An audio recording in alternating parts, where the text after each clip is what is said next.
Hello, everyone. Welcome to episode number 3 of the Ageless Art Podcast. I am David Xene, and here with me is Xene Abraham. Hello. Hello, everybody. So, the idea behind what we're going over today is a statement of bold gratitude, is what I would say. Oh, my. Something that Xene brought up as an idea. And so what had you said? Well, I get these, the car inspires me. So when I'm driving on occasion, something will come to mind and I'm unable to record it at that moment. But I can always call you. Yep. The seed for this was planted with a good phone call. Yes, it was.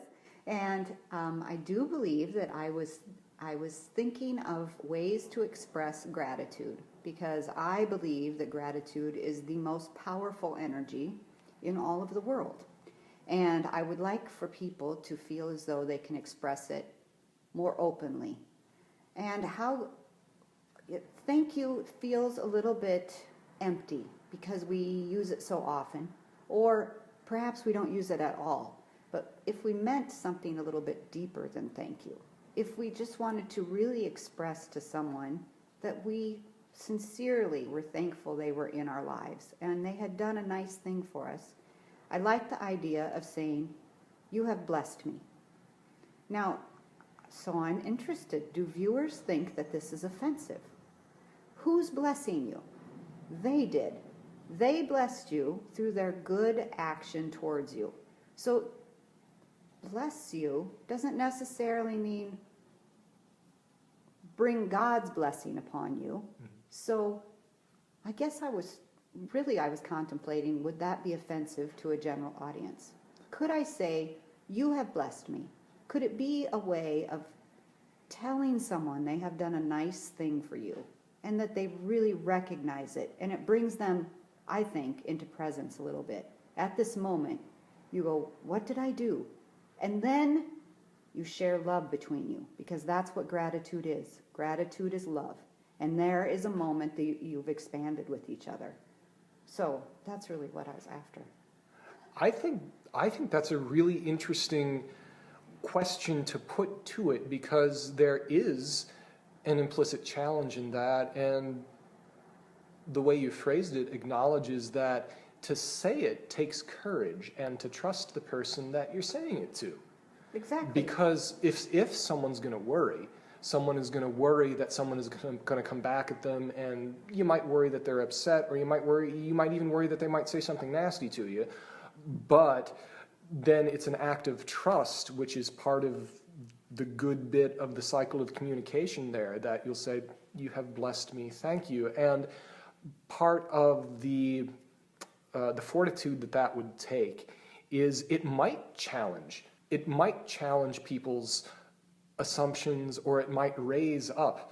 This is a theme I've been noticing lately, is that when there are challenging moments happening between people, it's often because something is coming to the surface that needs to come to the surface. And when you address it and realize that people are really, most of the time, on the same side about some pretty important things, even if they're not on the same side about some things, they're definitely on the same side about some very important things. And someone might be wondering, because if someone would have an objection to that, it would be because of associations. Right. with blessings, with a structure, with a structure or structures of belief that they don't like. And it would be okay. It's probably okay that they don't like that, and they're working through how and what that means for their life. But then it raises the question of, hey, here is something. It's reclaiming the idea of to bless. Yes. To an individual context. Yes. So I'd be interested to hear what people think about the concept, because I think it's quite lovely. I like the idea of saying more than thank you. And even if the person says, "Bless you," what do you mean? Then you have an opportunity then to share with them. The concept that people can't take a compliment it kind of hurts my heart a little bit, because a compliment is the universe bubbling up inside you. Yeah. That says, express your love to this person.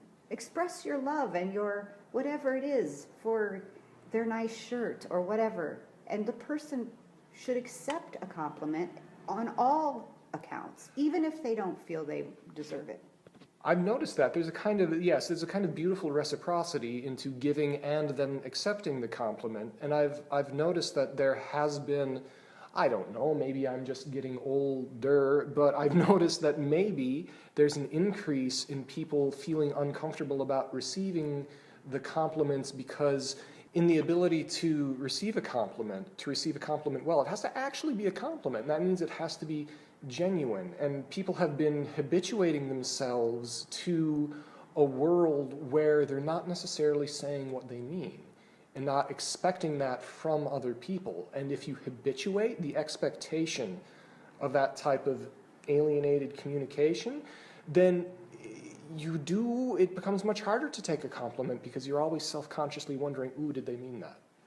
Well, I think there's some aspect of it too where you're supposed to be humble. So, if somebody says, "Oh, you're beautiful," or something that makes you feel uncomfortable, women especially will go, "Oh, no, I'm not. My hair's a mess. Oh, I have this on, and I look a wreck."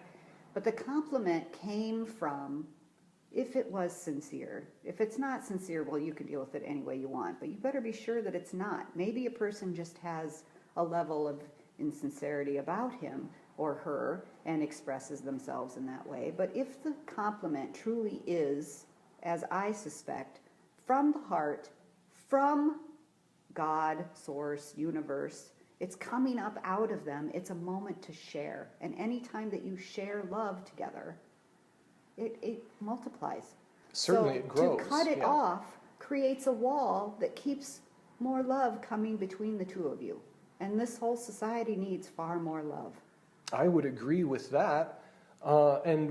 This also puts a finger on what I think this is kind of a rabbit hole moment. I hope it's a good rabbit hole. Feel free to stop me. So,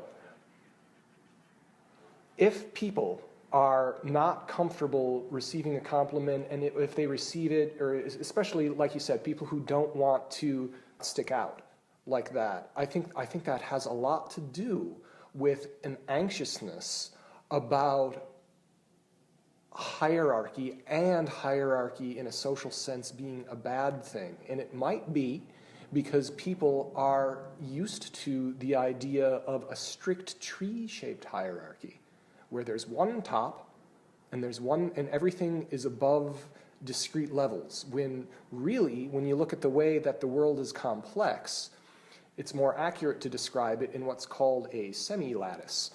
And all that means is that you have something where you have multiple hierarchies layered over each other. So to